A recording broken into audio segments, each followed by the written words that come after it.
front. Data is the new oil because you can extract value out of data, of course.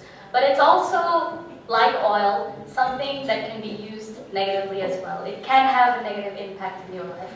And that's why this topic today, I'm going to explain to you why data is the new oil and what you should do about it. So it will be not as exciting as the open insulin story probably, but we are seeing a trend nowadays, right? So back in 2016, the trend was more leveraging BI, business intelligence, leveraging materials from big data, doing analytics on big data, and so on. What is happening now is it has evolved even further. So what does it mean? Now data-driven organizations or disruptors, they're looking into blockchain for the future of data technology. They're looking into artificial intelligence. They're looking into many different sources of data incoming in the organization in various ways. I'll give you a story example. So John Deere was a tractor industry, right? So they were into farming, agriculture, and so on. They were not a data industry before, but now they have evolved. So what they do is, even when they have tractors used by farmers in the fields of Belgium or whichever EU country they're in, basically they are now collecting information, data about weather, data about which time is the farmer sowing some seeds or plowing the land, and so on. And these are information they can sell back to the industries themselves. So data is their core business, it's their oil. PayPal, on the other hand, PayPal is using banking industry and has disrupted it in a different way. It has access to data that you wouldn't even imagine. It has access to your location information because you're using PayPal on the go. It has access to your purchasing power, of course, because you're using Amazon and eBay and Airbnb and so on. And the information in PayPal, the vast amount of data in PayPal, do you think that they're just using it and letting it stay in PayPal? No, they're actually reselling it back to the partners that are out there, right? So they are using it as an oil, as a petrol, and that's intelligent data. So a lot of the organizations now, they say that they want to be data-driven. They want to say, oh yeah, we do analytics, we're great in analytics, but actually what is happening is they don't turn the analytics into action. They don't know how to add or extract value out of the data. They don't know which data to even trust. How will they do analytics on the data that they cannot trust? So what happens, oops, a bit far.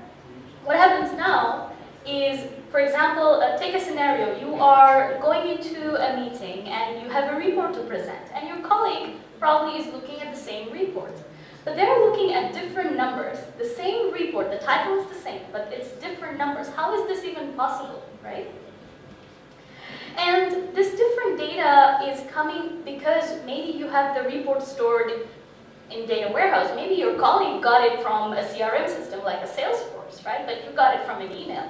So how do you know these results are trusted?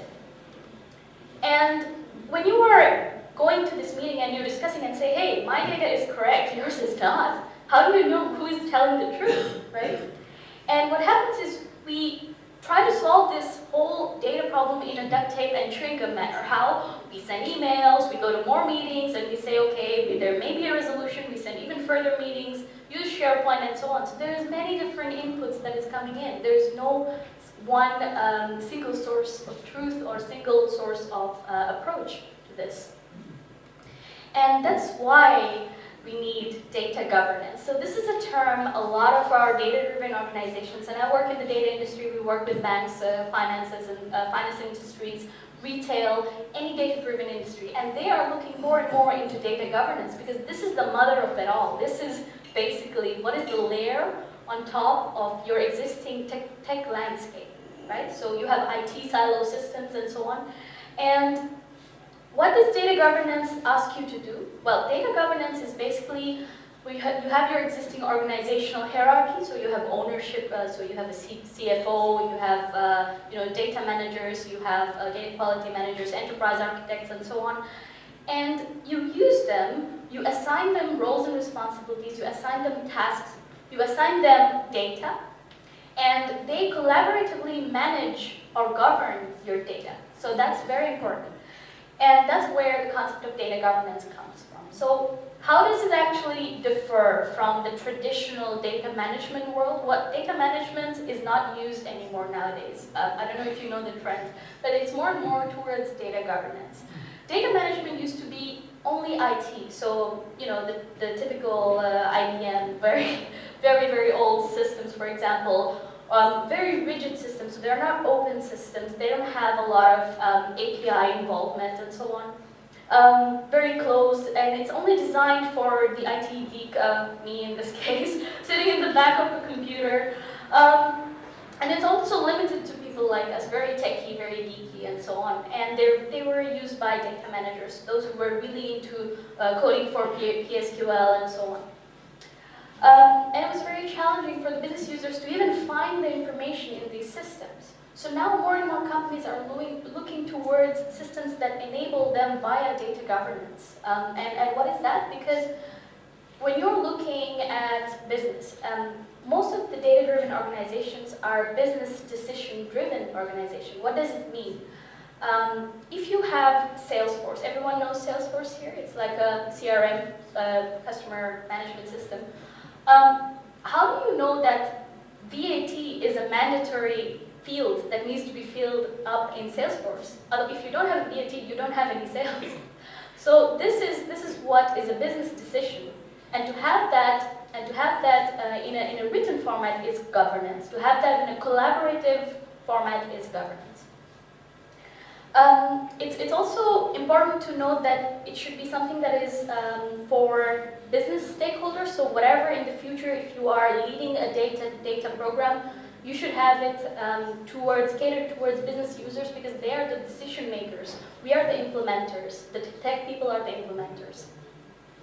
And it should be easy to use for all, so it should not be limited. Finance, risk, HR, IT, everyone should be able to use the governance platform that we are trying to build. So this is why I say data is the new oil, because oil has, you cannot drill oil from any place you want. You need to have proper regulations around it. You need to have controls around it.